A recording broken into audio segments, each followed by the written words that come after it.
We all want to see God's miraculous power displayed. We want to see God do the amazing, and we want to be part of Him doing the amazing. But could it be, in spite of our spirituality, in spite of the fact that we know better, could it still be that our expectations, our viewpoint on how things should work, could it be that our expectations are holding us back from seeing that power at work?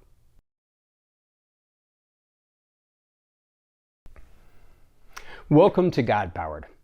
Now, we need to realize to what a degree our viewpoint or expectation of how God will do something, how it can profoundly limit us receiving His power, His blessing in our lives, how it can limit us seeing God at work in the lives of those we care about.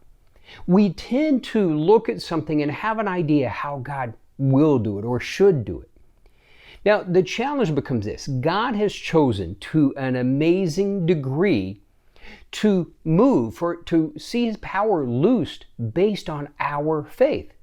But when our expectations, our viewpoint, come into conflict with His plan and His purpose, then we miss out. We lose out on what could have been. See, God's plan, His purpose is always that He would be glorified. But we tend to look at it and see where we think the need is and how He should work. Now, we're going to look at a story today from Luke chapter 4. And we're going to see how Jesus talks about two people. And I think what we'll see is how they were able to set aside their expectations.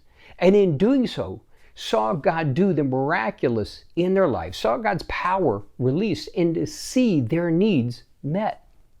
So in Luke chapter 4, Jesus is very early in His ministry. He literally just came from being in the wilderness and being tempted. And He goes and He speaks in the synagogue. Now, here's where things really start to go sideways. And this is something for us to really get. So on one hand, they were amazed at how He taught. They saw the wisdom, they saw the truth in what He said. But at the same time, they were thinking, who does He think He is? See, they still saw Him as Jesus of Nazareth.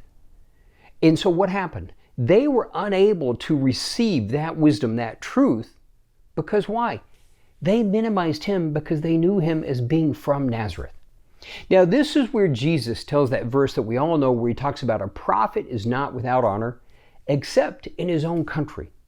Why?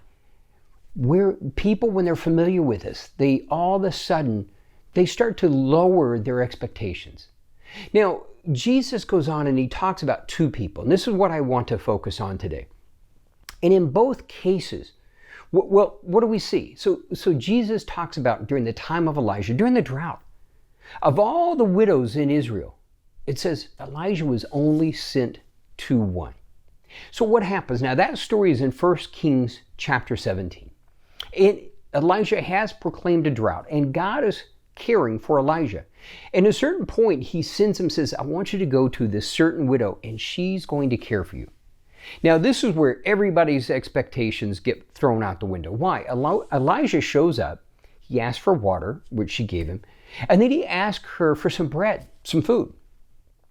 And this is when she responds by saying, all I have is a handful of flour. I'm about to make a meal for my son and I, and then we'll die. So everybody's expectations went out the window. For Elijah, she's not some wealthy widow with plenty to share. She's only got a small, meager amount. And for her, there's no expectation. I've got nothing to share with you. There's nothing left for us. But Elijah tells her, prepare a meal for me and then for yourself. See, she had to set aside her expectations to see God move. And what happened? She had to sacrifice the little bit that she had, the last of what she had. Now, our expectations would be, God, why aren't you doing something big and majestic, amazing? What does God require of her? He required her to sacrifice the little bit that she had. Now, if you know the story, what happens? The food never runs out. As much as she made during the entire drought, as much as she made for Elijah and for herself and her son, it never ran out. God, because she responded, because she sacrificed, God met her need and God saved their lives. More than once. What happened? So God made sure the food never ran out. He saved their lives that way, but then also, because Elijah's there, later when her son became sick and died, Elijah prayed for him and God raised him from the dead. See, her ability to set aside her expectations, to sacrifice the little bit she had left, allowed God to move, to meet her needs, her son needs, to save them, and to save her son again later. Now, the second story that Jesus told, and this one I love the story because we profoundly see his expectations. See, the second story, Jesus talks about during the time of Elisha. Of all the lepers, there was only one that he healed. Now, that story is in 2 Kings chapter 5. Naaman was a powerful, prominent Syrian, but he had leprosy. Now, as you know, what that meant was, in spite of all of his prominence and power, he was excluded. But what happens? The servant girl says to him, you know what? There's a prophet back where I come from who can heal you. Now, we see from the beginning Naaman's expectations. So what does he do? He goes to the king, gets permission, and he comes with great wealth. See, that's the world's way of trying to get the blessing you need. He comes with great wealth, thousands and thousands of pieces of silver and gold, etc. See, he's trying to influence the prophet. We see that expectation. Now, here's where it gets really good. Elisha hears about this. And what does Elisha do? He doesn't even go to see him. He sends the servant and tells him, dip in the river 7 times. Now, this again is where we see Naaman's expectations. And he is angry.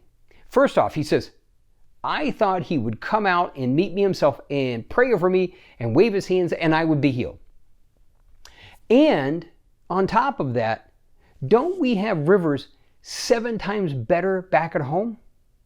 But what happens? So he has clear expectations on how he thought it should happen. But his servant, now sometimes we need someone, a friend, we need someone with us to kind of get us out of our rut, our mental rut. And what does the servant say? Hang on. If he had said to do something extravagant, wouldn't you have done it? What does it hurt? Give it a try. So Naaman dips 7 times in the river and he is completely healed. Now, here's where it gets even better. Naaman was able, with some encouragement, to set aside his expectations. In doing so, he received God's blessing. He saw God's power work. But it gets even better. What does he do? He goes back home and he takes 2 wagonfuls of dirt from Israel so that he has a place to worship the living God. And he says, the rest of my life I will worship no God but the Lord God Almighty. So Naaman's ability to, with some encouragement, to set aside his expectations allowed God's power to be released for him to receive what he needed and he wanted. And his life was changed, and he would appear to become a servant of the living God. We limit God's ability to work in our lives and the people around us because we just have, and we don't even do it consciously. We have this thought, this expectation of what should happen, how it should happen. And the challenge for you and I is for us to live a God-powered life is how do we increasingly set aside our expectations, just pursue God, respond, and see his power at work and see him glorified.